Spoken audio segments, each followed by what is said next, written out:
Hey, it's Drew Neiser with another Tuesday tip.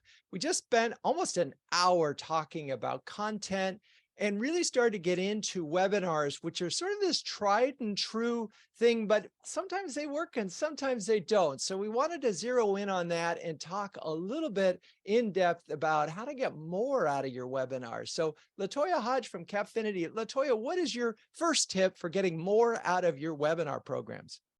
Our team, we've been using intent data to help us land on topics that'll appeal to our attendees. So I think if you have access to a tool where you can get some intent data, that might help you get to a topic, because this is all about content that will really resonate with your audience. So that would be my tip. So we start with the topic that you know that is going to be, and then again, this is sort of intent data as in, well, bottom of the funnel sort of intent, right? They're thinking about buying your product. So now that you have that information, what do you do? Is it just a matter of turning that into the headline of the webinar, or what else do you need to do to take advantage of the fact that you have this insight? That's actually how we land on our topic and our calendar, and even who we end up featuring as a guest speaker. We try to use customers subtly in instances, and it seems to be working. So, knock wood. I think that's one of those things that we started mid-year last year that seems to be working, and we're going to just continue taking it forward. Awesome. Okay. Eric Eden, what is your first tip for getting more out of webinars? I would say two things is just the first of all, the golden rule of content marketing applies definitely to webinars is don't be boring.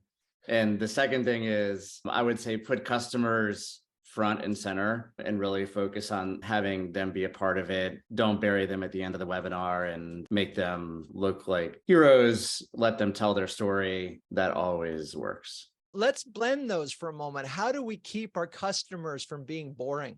I think that it's highlighting the remarkable things that they're doing, even if those remarkable things aren't directly tied to your product or offering. You know, if you have great customers who are doing remarkable things, that's not boring. And what's so fun about that is that people really do care. And I've seen this. It's like if you could measure the interest of someone in a webinar, and when the customer comes on and they start talking, it's like boop, boop, boop. You can see the engagement, the questions start to go. But I think there's a very subtle thing that you just mentioned, which is have them talk about what's remarkable, not your product. And I think that's interesting, but I could hear folks saying, yeah, but how do I sell my product then if I'm just talking about whatever they're doing that's remarkable and doesn't have anything to do with us? It's from osmosis, right? It's just from the association with people who are doing remarkable things. People, they want to be in that club. Interesting. Okay, so we got a couple of things that I think are really important here. One is the topics that you choose are really important. So if you can use intent data or maybe even SEO data, you can be there. Two, don't be boring. And three, focus on your customers, make them look like heroes. All right. If you're a B2B CMO who can share, care, and dare with the best of them, check out CMOHuddles.com. I'm Drew Neiser, and that's your Tuesday tip. Peace out.